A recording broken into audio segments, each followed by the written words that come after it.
Hello नमस्कार दोस्तों and good morning to all of you. कैसे हैं आप सब? तो चलिए फिर शुरू करते हैं 21 सितंबर 2025 के करंट अफेयर। सबसे पहला करंट अफेयर और न्यूज़ है क्या, अभी हाल फिलहाल में काफ़ी ये आर्टिकल इसके ऊपर छप भी रहे हैं दोस्तों।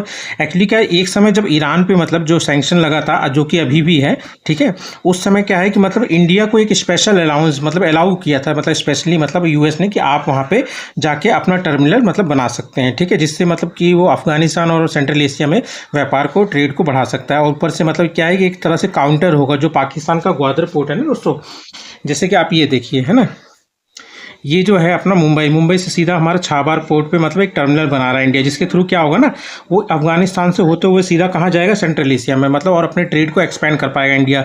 पर ये उस समय अलाउ कर रखा था यूएस ने, जब इस समय सैंक्शन लग रखे थे ईरान को, ठीक है, ईरान पे, ठीक है। तो अभी क्या है, वो वेवर हटा लिया है यूएस ने, ठीक। तो अभी क्या है, करीब 200-250 करोड़ का कंस्ट्रक्शन हो भी गया, नुकसान में तो है ही, ठीक है। पर हम लोग को ये जानना है कि छाबार पोर्ट इंपॉर्टेंट क्यों था इंडिया के लिए। ये इसलिए था क्योंकि ये ग्वादर पोर्ट का एक तरह से कंपीट करता है, इसका जैसे ग्वादर पोर्ट जैसे चाइना पाकिस्तान इकोनॉमिक कॉरिडोर यहीं से जाता है, और ऊपर से यहाँ पे जो जिस जगह से जाता है तो वो इंडिया का जगह है, ठीक है। पाकिस्तान ने ऑक्यूपाई करके चाइना को दे रखा है, जहाँ से वो सीपेक निकाल रहा है चाइना, ठीक है। तो इसका एक काउंटर बैलेंस होगा एक तरह से, ठीक है। उसके बाद और क्या क्या है इसमें दोस्तों, तो जो टर्मिनल है जो इंडिया बना रहा था वो है शाहिद बेहेश्ती टर्मिनल, ठीक है। ये किसके द्वारा डेवलप किया जा रहा था, ये इंडिया के द्वारा डेवलप किया था, और कंस्ट्रक्शन फेज में ही है अभी दोस्तों, करीब 200 करोड़ का कंस्ट्रक्शन हो भी चुका है, ठीक है। और इसका काम क्या था, पाकिस्तान को बाईपास करके, पाकिस्तान में बिना जाए अफगानिस्तान और सेंट्रल एशिया तक अपनी पहुँच पहुँचाना, ट्रेड रिलेशन सारी चीज़ों को कल्चरली सब चीज़ इन्हेंस करना, प्रमोट करना, ठीक है। उसके बाद एक तरह से कंपीट किसको करेगा, ये पाकिस्तान का जो ग्वादर पोर्ट मैंने दिखाया दोस्तों ना, तो लास्ट में उसको। अब ये क्यों इसको कंपीट करेगा, क्योंकि यहाँ पे जो है सीपेक बनाया जा रहा है। CPEC belt and road initiative, जो चाइना का है ना, और उसके तहत उसके तहत क्या है, वो एशिया, यूरोप और अफ्रीका को एक कॉन्टैक्ट करेगा, सबको एक तरह से कनेक्ट करेगा, पोर्ट के द्वारा या रोड के द्वारा या रेलवे या फिर कोई और इंफ्रास्ट्रक्चर प्रोजेक्ट के द्वारा। जैसे कि अफ्रीका में उसने कर रखा है ना, झलासा दे रखा था, ये हम स्कूल बनाएंगे, आपके लिए रोड बनाएंगे, कुछ किया नहीं दोस्तों, उनको लूट के निकल रहा है। अब अफ्रीकन देश भी उनसे एकदम तबाह हो रखी है, आप जाओ भाई, हमको आपसे कुछ नहीं चाहिए, ठीक है। मिनरल निकाल ले रहा है, कुछ कर नहीं रहा उनके लिए, ठीक है। तो अब आप समझ गए ना, तो इंडिया कौन सा टर्मिनल जो बना रहा है वहाँ पे, शाहिद बेहेश्ती टर्मिनल, जो कि कंस्ट्रक्शन फेज में है। तो ये और अभी यूएस ने रिवोक कर दिया वो जो स्पेशल उसने दे रखा था। अब वो जो स्पेशल और वेवर था इंडिया को 2018 में मिला था, वो भी तब जब ईरान के ऊपर सैंक्शन चल रहे थे, यूएस सैंक्शन लगा रहा था, तब भी लगाया हुआ था। उसके बाद भी इंडिया को अलाउ किया था कि आप वहाँ पे अपना टर्मिनल बना सकते हैं, ठीक है।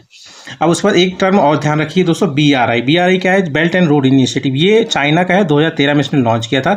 इसका बस एक ही मकसद है कि जो एशिया है, यूरोप है और अफ्रीका है, इस जो कॉन्टिनेंट है, ये जो इनको क्या है कि आपस में जोड़ना, ठीक है। चाहे वो रोड हो, चाहे रेलवे हो या पोर्ट हो या किसी और इंफ्रास्ट्रक्चर प्रोजेक्ट के द्वारा, पर इनको आपस में जोड़ना, एक कनेक्टिविटी करना, ठीक है। और उसके बाद आता है आपका सेकंड न्यूज़ और सेकंड करंट अफेयर। ये दोस्तों बस इतना जान लीजिए, एक्चुअली एक यूपीएससी या फिर वनडे एग्जाम में कभी टर्म को पूछ जाता है कि ये अभी रिसेंटली न्यूज़ में था, तो ये क्या था। तो अभी ये फेनाटाइल न्यूज़ में दोस्तों। फेनाटाइल क्या है, अभी क्या है कि थोड़ा सा क्राइसिस चल रहा है यूएस में, इसकी वजह से एक तरह से ड्रग है दोस्तों। काम तो ये मेडिकली अगर आप देखेंगे, जो कि बहुत ज़्यादा अगर दर्द हो रहा हो, है ना, तो उसको कम करने में, या फिर मान लो एनेस्थीसिया देने, कोई पार्ट को अगर शून्य करना हो, है ना, तो एनेस्थीसिया देने के लिए भी काम आता है। पर मोस्टली क्या करते हैं, इसमें कुछ और केमिकल मिला के ना, इसको हाई डोज लेके नशे के लिए यूज़ किया जाता है, ठीक है। और ये भारी मात्रा में यूएस में हो रहा है, तो इसीलिए क्राइसिस वहाँ पे चल रहा है। तो वही यूएस इधर उधर जहाँ पे हो सके, चाइना हो गया, इंडिया हो गया, सब जगह वो बैन कर रहा है, ठीक है। किनको इंडिया को नहीं, जो एग्जीक्यूटिव्स हैं उनके या फिर कोई कंपनी है, उनको बैन कर रहा है कि उनके द्वारा जो केमिकल लाया जा रहा है वो फेनेटिल बनाने में यूज़ होगा, ठीक है। तो इन सब चीज़ों में सिर्फ हम लोग को इतना जानना है कि फेनेटिल क्या है दोस्तों। तो ये एक सिंथेटिक ओपियोइड है। एक होता है जैसे चरस हो गया, गांजा हो गया, मोर्फिन हो गया, हीरोइन हो गया, ये सब नेचुरल है दोस्तों। पर ये सिंथेटिक ओपियोइड ये लैब में बनाया जाता है, समझ रहे। नेचुरल ओपियोइड जैसे मोर्फिन, कोडेइन या हीरोइन, ये सब नहीं है दोस्तों, ये तो नेचुरली मिल जाता है, पर ये सिंथेटिकली बनाया जाता है, ठीक है। मेडिकल यूज़ इसका बहुत है, जैसे सीवियर बहुत तगड़ा दर्द हो रहा हो, उसको कम करने के लिए, एनेस्थीसिया देने के लिए, किसी पार्ट को शून्य करने के लिए, ठीक है। पर अगर इसका ओवरडोज देखेंगे तो बहुत ज़्यादा पूरा सिम्टम होता है, जैसे कि मतलब अलर्टनेस खत्म हो जाएगी, पिन पॉइंट पिपल्स ये होता है, जैसे आँख का जो बीच वाला पार्ट होता है वो इरिस कहलाता है, उसके बीच में जो काला काला नहीं होता दोस्तों ये प्यूपिल कहलाता है। इसी यही एकदम पॉइंट की तरह हो जाए, इतना बहुत पतला हो जाएगा, जैसे ये इतना दिख रहा है तो उनका जो लेते होंगे फेनेटाइल उनके ये इतने बहुत छोटे छोटे हो जाते हैं, एकदम छोटे छोटे समझ रहे। और उसके बाद मान लीजिए रेस्पिरेटरी इशू होता है और मतलब आगे चल के मतलब डेथ भी हो सकता है, कोमा में जा सकता है, और स्किन जो है थोड़ा नीली कलर की हो जाती है, ठीक है। इसके बाद थर्ड न्यूज़ और थर्ड करंट अफेयर आपका दोस्तों NCST के बारे में क्या है कि एक्चुअली क्या अभी कुछ पैनल्स बनाए जा रहे हैं कि जो इस मतलब जिस मकसद के लिए इसको बनाया गया था उन सारी ड्यूटीज़ को पूरा करने के लिए मतलब पैनल बनाए जा रहे हैं अभी हाल फिलहाल में। तो ये तो ठीक है दोस्तों, पर अभी हम लोग के लिए मेन मैटर क्या है एक्चुअली क्या है पैन जो मतलब यहाँ पे जो मतलब कमीशन है इसमें मतलब जितने मतलब कंपोजिशन किया गया है जितने बंदों को उतने बंदे हैं भी नहीं और एक्टिवली पार्टिसिपेट भी नहीं कर रहा है, ठीक है। तो इन्हीं सब की वजह से मतलब कुछ पैनल बन रहे हैं जो कि मतलब जो ड्यूटीज़ दी गई हैं इसको करने के लिए उसको परफॉर्म किया जाए, बस इतना ही बात है। बाकी हम लोग के लिए एग्जाम पर्पस के लिए जानना ये जरूरी है कि national commission for scheduled tribes है क्या दोस्तों। तो ये जान लीजिए दोस्तों, ये जो है मतलब जो एक कॉन्स्टिट्यूशनल अमेंडमेंट हुआ था वो है 89th कॉन्स्टिट्यूशनल अमेंडमेंट। इसके होने से पहले जो शेड्यूल कास्ट और शेड्यूल ट्राइब्स का जो मतलब कमीशन था वो एक ही होता था, ठीक है। तो 89th कॉन्स्टिट्यूशनल अमेंडमेंट एक्ट 2003 के तहत क्या हुआ कि जो शेड्यूल कास्ट और शेड्यूल ट्राइब का जो कमीशन था वो अलग अलग हो गया, ठीक है, 2003 का। और मतलब ऊपर से इनको कॉन्स्टिट्यूशनल बॉडी का दर्जा भी मिल गया, ठीक है, 2004 में हो गया, ठीक है। उसके बाद आप जान लीजिए ये बना कैसे था, तो मतलब वही मैंने जो बताया, जो national commission for SC schedule caste and schedule tribe दोनों एक ही था, उनको दोनों अलग अलग कर दिया, मतलब अलग अलग कमीशन बन गया, ठीक है। अब इसको जैसे 338 तो हो गया शेड्यूल कास्ट के लिए, तो शेड्यूल ट्राइब के लिए कौन सा लाया गया 338 मतलब ए, ठीक है। 338 हो गया शेड्यूल कास्ट, 338 हो गया 338 ए हो गया आपका शेड्यूल ट्राइब के लिए, ठीक है। इसका कंपोजिशन देखें तो इसमें एक चेयरपर्सन होता है मतलब और एक वाइस चेयरपर्सन होता है। उसके बाद फुल टाइम 3 मेंबर होते हैं, इसमें एक फीमेल जरूर होती है, ठीक है। उसके बाद इनका टेन्योर जो होता है 3 साल का होता है, ठीक। उसके बाद हम लोग को जान लेते हैं इसमें एक और इम्पॉर्टेंट बात है वो है NCBC। NCBC क्या है दोस्तों, ये है national commission for backward classes, ठीक है। ये इसको जो कॉन्स्टिट्यूशनल बॉडी का दर्जा मिला था वो 102वां जो कॉन्स्टिट्यूशनल अमेंडमेंट एक्ट हुआ था ना 2018 का, उसके तहत मिला था। और इसको किस आर्टिकल में मतलब इंक्लूड किया गया था, इसको इंक्लूड किया था 338 का बी। अब 338 क्या है शेड्यूल कास्ट के लिए कमीशन, 338 ए क्या है मतलब शेड्यूल ट्राइब के लिए कमीशन, और 338 बी किसके लिए है, ये अदर बैकवर्ड क्लासेस या फिर मतलब सोशली या इकोनॉमिकली बैकवर्ड क्लासेस के लिए है, ठीक है। अब थोड़ा सा इसमें एक चीज़ और ध्यान रखिएगा दोस्तों कि जो NHRC है मतलब जो नेशनल ह्यूमन राइट्स कमीशन हो गया, ये कॉन्स्टिट्यूशनल बॉडी नहीं है, ये एक स्टैट्यूटरी बॉडी है, मतलब किसी एक्ट के थ्रू आई है। उसके बाद लॉ कमीशन ऑफ इंडिया, ये पूछा हुआ क्वेश्चन है दोस्तों, ये एक एडवाइजरी बॉडी है, ना ही ये मतलब स्टैट्यूटरी बॉडी है ना ही कॉन्स्टिट्यूशनल बॉडी है, ठीक है। उसके बाद आपका ये है NCDRC, ये है national commission dispute redressal commission, ये आपका क्वासी मतलब आप समझ लिए मतलब क्वासी मतलब जुडिशियल मतलब स्टैट्यूटरी बॉडी है, ठीक है। उसके बाद कुछ एक ट्रिक ध्यान रखिएगा, अगर मान लीजिए आर्टिकल किसी चीज़ का है तो समझ लो मतलब कोई अगर कमीशन है उसका अगर आर्टिकल में मेंशन है तो मतलब वो कॉन्स्टिट्यूशनल बॉडी है, पर अगर किसी एक्ट के थ्रू बनाई गई है तो वो स्टैट्यूटरी बॉडी है। और कोई मतलब रिजोल्यूशन लिया गया हो किसी काम के पर्टिकुलर करने के लिए, कुछ रिजोल्यूशन पास हुआ गवर्नमेंट का, तो उसके तहत अगर तो वो एग्जीक्यूटिव बॉडी कहलाएगी। तो बस सिंपल जान लीजिए आर्टिकल 338 क्या है, national commission for schedule Christ मतलब शेड्यूल कास्ट, और 338 ए क्या है दोस्तों, national commission for schedule tribe, 338 B क्या है दोस्तों, national commission for backward classes, ठीक है। अब थोड़ा सा पूरे बैकवर्ड में जाके देख लेते हैं क्या क्या डेट में क्या क्या हुआ था इनके लिए, ठीक है।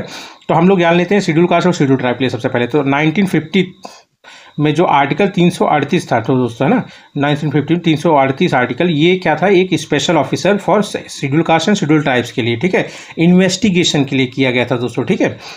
उसके बाद 1990 में 65वां कॉन्स्टिट्यूशनल अमेंडमेंट एक्ट आया, ठीक है, 1990 में। इसके तहत क्या हुआ कि national commission for schedule caste and schedule tribe को बनाया गया और इनको एक कॉन्स्टिट्यूशनल बॉडी का दर्जा दे दिया। किस आर्टिकल के अंदर में, आर्टिकल 338 के अंडर में, ठीक है। उसके बाद 2003 में क्या हुआ, 89th कॉन्स्टिट्यूशनल अमेंडमेंट आया है, जिसके द्वारा क्या हुआ, ये दोनों स्प्लिट हो गए, मतलब national commission for schedule caste अलग हो गया जो कि आर्टिकल 338 में सेपरेट हो गया, national commission for schedule tribes 338 ए के तहत आ गया जो कि ये भी अलग हो गया, ठीक है।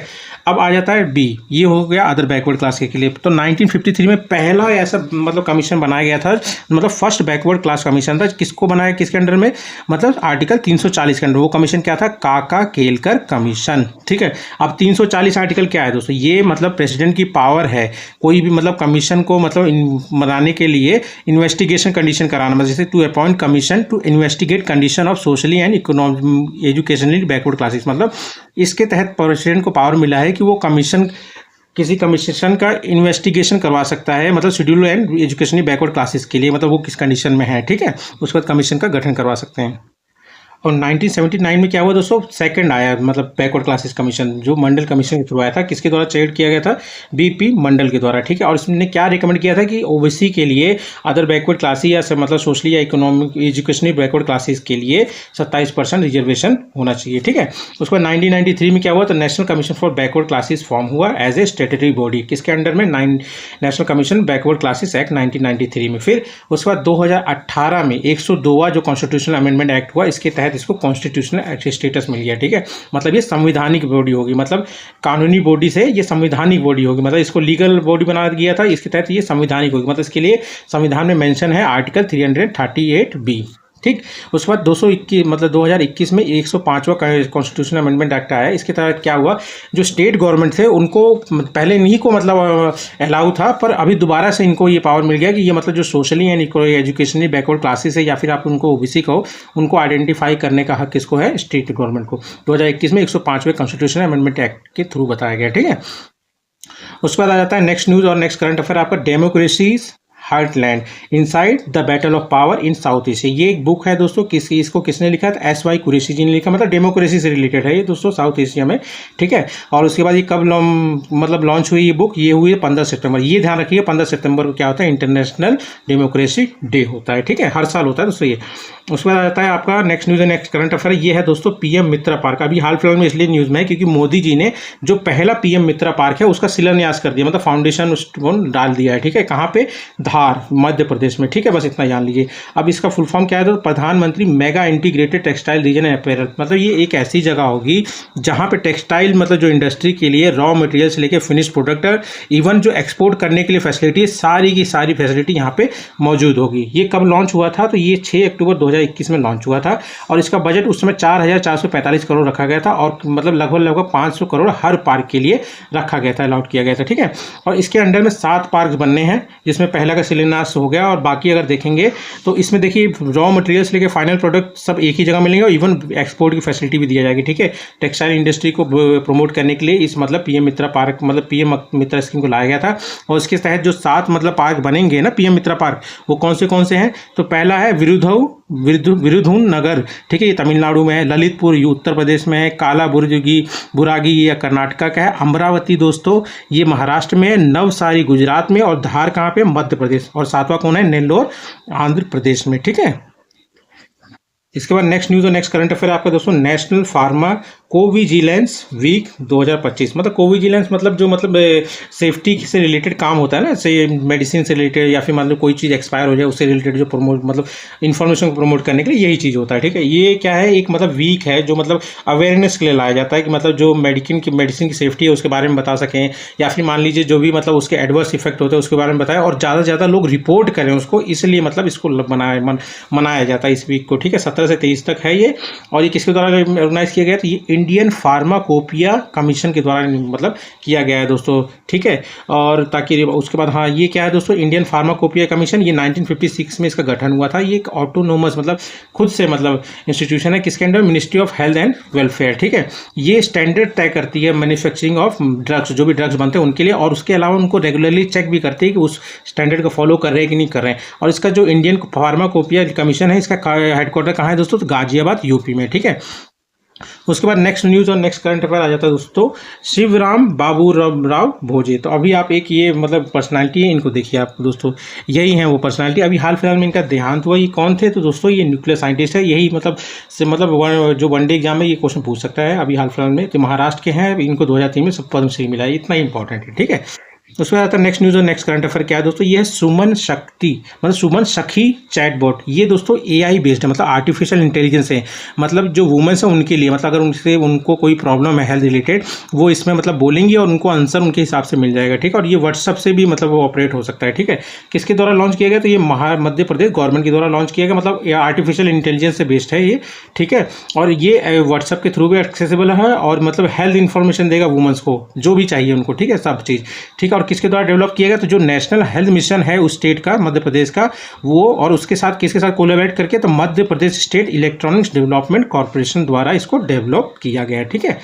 उसके बाद आ जाता है आपका नेक्स्ट न्यूज़ और नेक्स्ट करंट अफेयर। ये है दोस्तों आपका global digital nomad report 2025। Nomad मतलब कि डिजिटल रिमोट मतलब क्या होता है दोस्तों ना, ऐसा पर्सन जो मतलब कहीं से भी ऑपरेट कर सके, बस उसको डिजिटली मतलब वहाँ पे फैसिलिटी मिल जाए, ठीक है। तो किस कंट्री में कैसी फैसिलिटी दी रखी है, मतलब कोई भी आदमी मतलब रिमोट वर्कर भी कहीं से भी काम कर सके, तो उस हिसाब से रैंकिंग दिया गया है, ठीक है। तो ये किसके द्वारा दिया जाता है, तो ये ग्लोबल सिटीजन सॉल्यूशन के द्वारा दिया जाता है। इंडिया की रैंक इस बार 38 है, ध्यान रखिएगा दोस्तों। स्पेन इसमें फर्स्ट है और नीदरलैंड सेकंड है, ठीक है।